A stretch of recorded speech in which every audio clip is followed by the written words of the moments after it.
माता गुजेश्वरी की। गुजेश्वरी बोलने से शक्तिपीठ है, जो 52 शक्तिपीठ में एक पीठ है।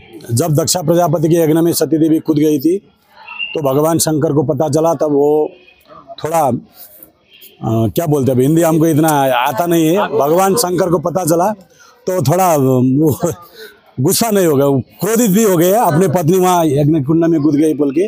तब उन्होंने उनको कंधे में लेके चल रहे थे, तो भगवान विष्णु को पता चला था। उन्होंने अपने सुदर्शन चक्र से उनका अंग को काट के जगह जगह पे गिरा दिया, गिर गया।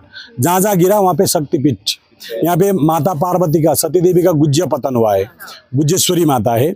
और ये जो भगवान पशुपतिनाथ जी का मंदिर है, हम लोग जो 12 ज्योतिर्लिंग का दर्शन करते हैं, पशुपतिनाथ जी का दर्शन किए बगैर 12 ज्योतिर्लिंग का दर्शन पूर्ण नहीं होता है। एक केदारनाथ और पशुपतिनाथ दो मिलकर एक ज्योतिर्लिंग पूर्ण होता है।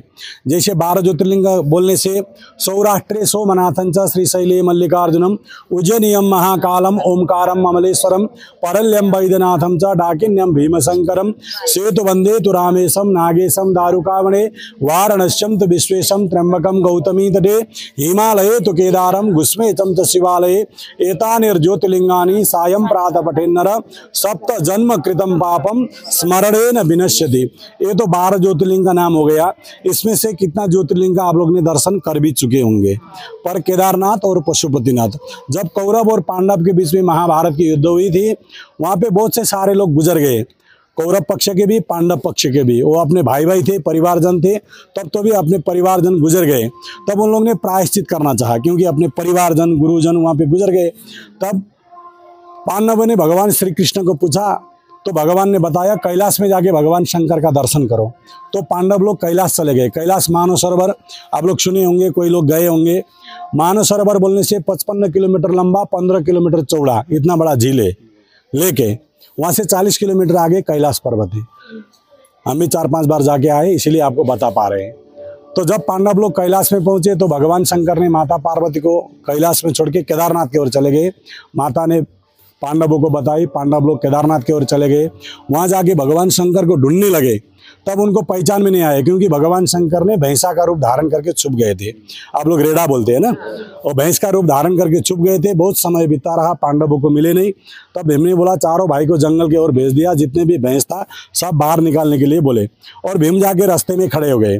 जितने भी भैंस था सब बाहर निकल गया। सामने आके एक ही भैंस इधर उधर देखता रहा। भीम को मन में शंका हुआ, तो भगवान शंकर रूपी भैंस को, भीम को भी मन में शंका हुआ। तब उन्होंने उनका पूंछ पकड़ा, शंकर रूपी भैंस का पूंछ पकड़ा, तो दोनों में खिस्सातानी हो गया, दो भाग में विभाजन हो गया। जिस तरह भीम ने पकड़ा था केदारनाथ के रूप में स्थापित कर दिया, सिर का भाग इधर निकल गया। यहाँ पे हम लोग कहीं भी जाके भगवान शंकर का दर्शन करते, निराकार दर्शन होता है, कोई आकार नहीं रहता है, खाली पिंडी का दर्शन होता है। पर यहाँ पर भगवान का चेहरे का दर्शन होता है। यहाँ पे एक लिंग है, 5 मुख है, सद्योजात, वामदेव, तत्पुरुष, अघोर, ईशान।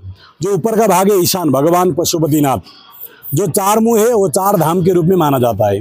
उत्तर में जाएंगे बद्रीनारायण, दक्षिण में रामेश्वरम, पूरब में जगन्नाथपुरी, पश्चिम में द्वारकाधीश। ये जो मुख्य 4 धाम है। उत्तरापंथ का 4 धाम बोलने से बद्री, केदार, गंगोत्री, यमुनोत्री, जो उत्तराखंड में आता है, वो छोटा वाला 4 धाम हो गया। जो मुख्य 4 धाम करेंगे, ऊपर में बद्रीनारायण, दक्षिण में रामेश्वरम, पूरब में जगन्नाथपुरी, पश्चिम में द्वारकाधीश। ये मुख्य 4 धाम है।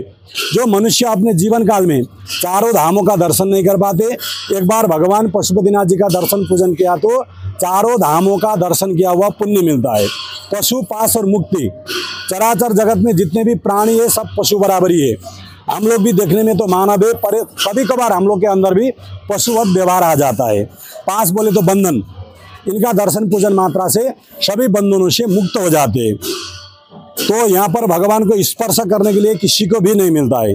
कोई भी बड़े लोग आए, कितने भी ज़्यादा पैसा का पूजा कराएंगे, अंदर में 4 पुजारी रहते हैं, वो कर्नाटक के रहते हैं, वो नेपाली नहीं है, वो कर्नाटक के पुजारी रहते हैं। वो लोग ही भगवान को स्पर्श कर सकते हैं। बाकी अगर हमारे यहाँ के प्राइम मिनिस्टर, राष्ट्रपति आए, मोदी जी आए, तो भी उनको भी भगवान को लिंग को हाथ लगा के पूजा करने के लिए किसी को भी नहीं मिलता है। अगर आप लोग के पास समय हो, अगर अभी समय नहीं हो, आज इधर है, शाम को आपके पास समय रहा तो 6 बजे आइएगा। आरती के टाइम पे चारों द्वार पर खुलेगा, फिर आप अंदर जाके सामने से भगवान का दर्शन कर सकते हो। 4 मुख का दर्शन मिलता है। यहाँ पे रुद्राभिषेक होता है। यहाँ पे 3 प्रकार का अभिषेक का प्रक्रिया है।